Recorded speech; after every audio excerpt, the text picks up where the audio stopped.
Salen a la calle los cofrades de la oración en el huerto, una de las cofradías más reducidas en cuanto a número de hermanos en la ciudad, una verdadera gran familia que además después de, de buscar alternativas ha conseguido encontrar en esa sede, en el Carmen de Abajo, pues el lugar en el que echar raíces y en el que ir constituyéndose poco a poco como un nombre propio dentro de nuestra Semana Santa. La salida de este viernes, que siempre está un poco en discusión, don Fructuoso, por el hecho de esa rareza iconográfica, pero bueno, ellos de momento lo llevaron a votación y decidieron mantenerse aquí en el viernes, y además este año, después del acuerdo entre las 4 hermanos mayores de las cofradías implicadas, con un nuevo recorrido que ahora vamos a ver, muy llamativo, y que bueno, pues ha deparado más facilidades a la ciudad. Sin ser puristas, que no hay por qué, pues bienvenido sea la fecha. Pero en cualquier caso, y eso lo digo, en cualquier caso, la oración del huerto es de todos los días. Y esa escena difícilmente asumible de Jesús acobardado, sudando, nunca mejor dicho, la gota gorda, tan gota gorda que dice Lucas que parecía que le salía sangre. No es que diga que sudó sangre, no, eso es una falsa interpretación, sino que parecían goterones de sangre. Eso sucede pues cualquier día y a cualquier hora. El mural de Andrés Alén, que está ahí dentro de la iglesia, en la pared, explica el sentido de la oración del huerto. Y él tiene escritos en los olivos los nombres de muchos que han muerto bajo el dolor y bajo la noche. Y va poniendo allí los nombres de muchos mártires en los olivos del huerto que él pinta. Esa es la oración de los olivos, la pintada dentro por Andrés Alén. Y esa es de todos los días y a todas las horas. Así que bienvenida sea.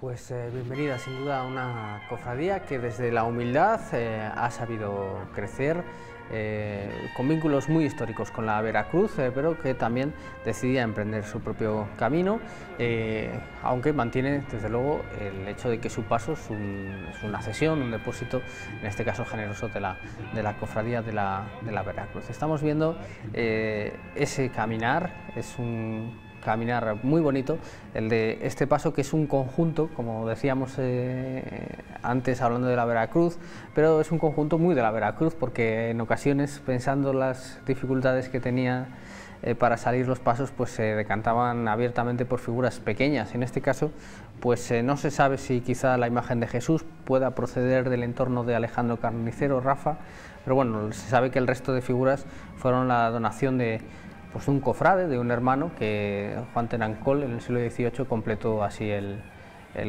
misterio evangélico que nos ha relatado don Fructuoso.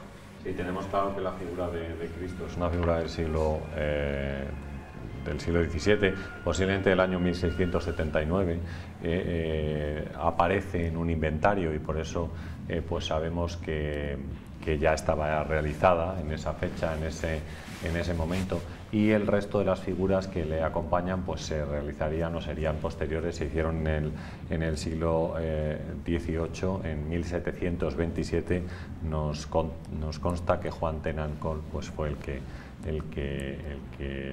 realizó la ejecución de las figuras, parece ser, ¿no? El tema es muy curioso. No es el único, es una típica representación también de la escena, ¿no?, con el ángel ofreciéndole la copa a Jesucristo, mientras el resto de los discípulos pues estaba dormido. En teoría deberían de estar de guardia y Jesús se lo recriminará después, pero pues se habían dormido, y está muy bien representado, quiero decir, ese momento con los discípulos ahí recogidos, recostados, el uno en el otro, mientras Jesucristo pues está pasando su propio o está pues aceptando, digamos, tener que beber el cáliz que se le ofrece, que no es para nada agradable. Ese es el gesto, don Fructuoso. Si puede ser que pase de mí este cáliz, pero si no, pues hágase tu voluntad. ese parece que es el momento que ha plasmado el autor. Sí, para nosotros creyentes cristianos no tenemos respuesta para ese misterio de qué pensó Jesús ante lo que él veía como inevitable ya. Una vez conocida la traición de Judas y el acuerdo con los sumos sacerdotes, pues sospechaba su muerte o un descalabro grande, y eso desbordaba sin duda su previsión y sometió a prueba pues toda su conciencia de sí mismo. Pero ahora me fijo en otro misterio más pequeño, en los 3 dormidos. ¿Cuánta gente dormida entre nosotros que no se percata de lo que el otro necesita? ¿Cuánta gente dormida en su propia casa que no se da cuenta de lo que la mujer o el marido o los hijos o el abuelo necesitan? ¿Y cuánta gente en el mundo dormida que oye noticias, se da la vuelta en la cama de su comodidad y ni se preocupa? Me da impresión de que vivimos en un mundo de dormidos, como esos 3 que están ahí, Santiago, Juan y Pedro, dormidos y despreocupados mientras el maestro está pasando el apuro mayor de su vida. Me da impresión de que somos una sociedad muy dormida, muy dormida.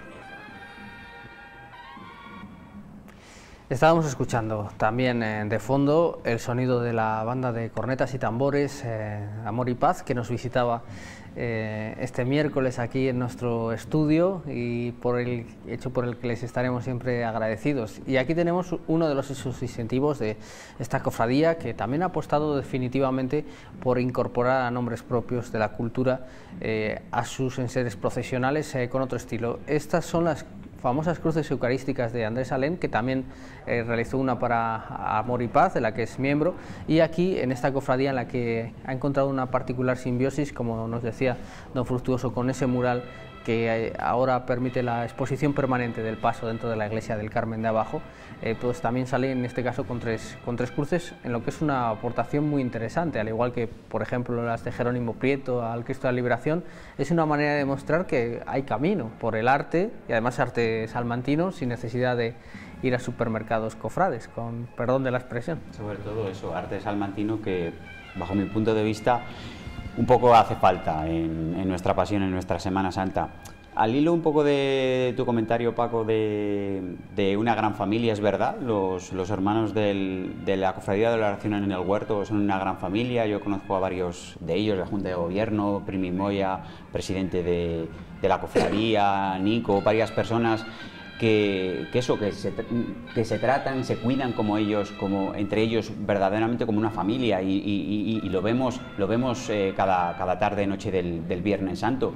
La Cofradía de la Oración en el Huerto es humilde, igual que muchas cofradías en Salamanca, pero han sabido encauzar un poco esa humildad desde su nueva sede, desde el Carmen de abajo ya hace varios años, pero ahí han encontrado asentamiento, han encontrado simiente para que la cofradía tire hacia adelante, y así es, lo vamos viendo de año en año, cada vez más hermanos en la calle, siguiendo a este paso humilde también, por decirlo así, un poco en comparación con el resto de las imágenes que salen en esta tarde-noche del Viernes Santo, pero la verdad, y más en este Viernes Santo, ¿no? Estas imágenes son un poquito históricas, puesto que, como decíamos, cambio de itinerario a raíz de, bueno, pues, de los encuentros y un poco retrasos que se han ido produciendo estos años. Bueno, pues los 4 hermanos mayores de las cofradías implicadas en esta tarde del Viernes Santo se pusieron a la mesa, y yo una conversación que tuve con Santiago Gerbós, el hermano mayor de Jesús Nazareno que veremos después, a mí me dijo, lo arreglamos en media hora. Y entonces cuando 4 personas quieren arreglar los problemas, se arreglan enseguida. Bueno, pues esta tarde-noche lo hemos visto. La oración del huerto va por Rector Espera B, después tirará por Tentenecio, imágenes preciosas, y decíamos un poco eso, ¿no? La novedad en cuanto al recorrido. Y otra cosa también que a lo mejor mucha gente se ha preguntado, bueno, cuando vemos los reposteros en la Plaza Mayor, ¿no? Bueno, pues hay un repostero nuevo, aparte de la nueva cofradía del Cristo de la Humildad, que veremos el año que viene, si Dios quiere, en el año 2018, bueno, pues él es el nuevo repostero también de la Cofradía de la Oración en el Huerto, puesto que el año pasado se cambió ese logo, ¿no? Ese anagrama de la hermandad, incorporando el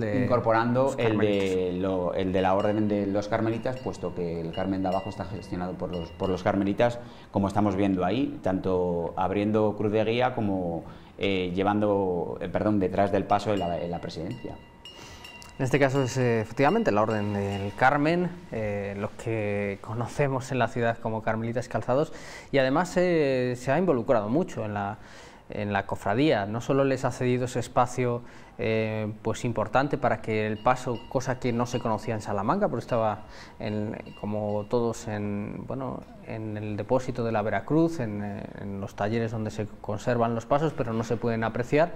Eso también yo creo que va a la larga a generar pues más interés por esta cofradía, más interés por también salir acompañando este momento. Y aquí una demostración, pues bueno, que no hay ninguna calle que no pueda ser útil a la Semana Santa. A veces, como decías, en el Viernes Santo todo el mundo se empeñaba por ir por los mismos sitios, y aquí un ejemplo, pues como ese monumento señorial de la Casa Lis, que quizás no hubiera visto pasar antes su fachada sobre una procesión, pues ahí la tenemos. Y impresiona, Rafa, una reflexión que me viene a mí al hilo, hablando de la Orden del Carmen, pensar lo que sería el convento de San Andrés, en el que, entre otros, pues sabemos que durmió Santa Teresa la noche que vino a Salamanca a fundar su convento descalzo, en este caso, viendo lo que era una pequeña capilla, que es lo que hoy es la iglesia del Carmen. No en vano era el Escorial salmantino, se decía.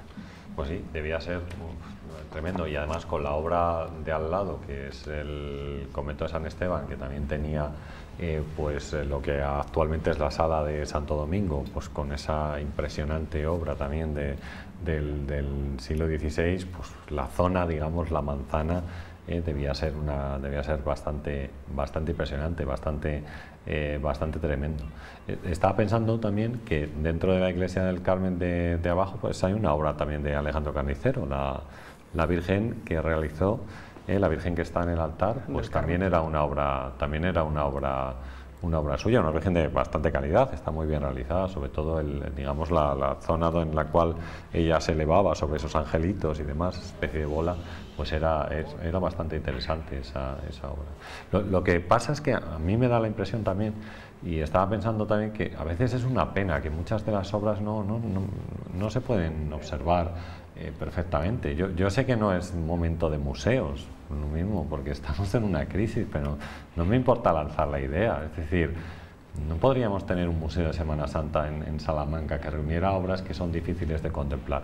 El otro día comentábamos que hay que pagar por ver el flagelado, recogiendo las vestiduras en la clerecía. Cuando somos, como decíamos, pues somos de aquí, lo hemos visto siempre y nos gustaría volver a verlo.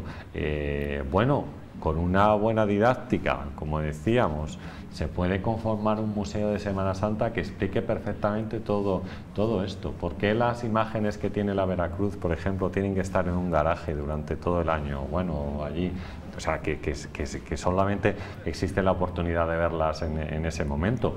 Tenemos suficiente calidad en muchos de los pasos para que las imágenes se puedan exponer. Bueno, es una pequeña idea, por supuesto. Yo sé que es un momento muy complicado, pero seguro que esto se ha hablado más de una vez. ¿No? Y hay algo parecido. El actual Consejo Rector de la Junta de Semana Santa, con José Cornejo a la cabeza, una de sus ideas era realizar un centro de interpretación de la Semana Santa de Salamanca, llámase museo o de alguna forma, pero bueno, una de las ideas era eso, era un poco eso de centro de interpretación de la Semana Santa. Yo no sé si llegar a museo o no. Sí que es verdad que en Salamanca es un poco complicado en ese aspecto, puesto por lo que decíamos antes, hay muy pocos grupos escultóricos y la mayoría son imágenes unitarias. Lógicamente, claro, las imágenes de devoción no las vas a llevar a un museo, es bastante complicado, eso es. Pues está ascendiendo por primera vez en su historia la cofradía de la Veracruz por la ribera del puente, dejando atrás Rector Esperabé para subir por Tentenecio. Era ese momento histórico del paso por delante de la Casa Lis, como veníamos apuntando, y ese plano sensacional que veíamos tan fructuoso del sol entrando y saliendo en el olivo, bueno, pues nos habla también, no sabemos, esto según el relato, como apuntaba Rafa, pues se tuvo que producir de noche, pero son esa serie de escenas, de momentos en los que parece que estos conjuntos realmente cobran vida cuando interactúan con el sol, con la luna. De repente llega la luz, sea en forma de luna o en forma de sol, y cambia el sentido, la forma, los volúmenes, los contrastes, y se descubren nuevos matices de cada paso. Por supuesto, incluso el fondo que hay detrás de cada cuadro constantemente pues hace cambiar pues la percepción de la escena del cuadro. Por eso a veces en Salamanca, según lo que se vea detrás, al ser tan monumental y con una piedra además tan fácil para la estética, pues los pasos cobran alma, vida y hasta una belleza que no se descubre cuando están parados en cualquier sitio y quietos. Es la ventaja de la calle en una ciudad hermosa, que engrandece y enaltece todo lo que por ella pasa.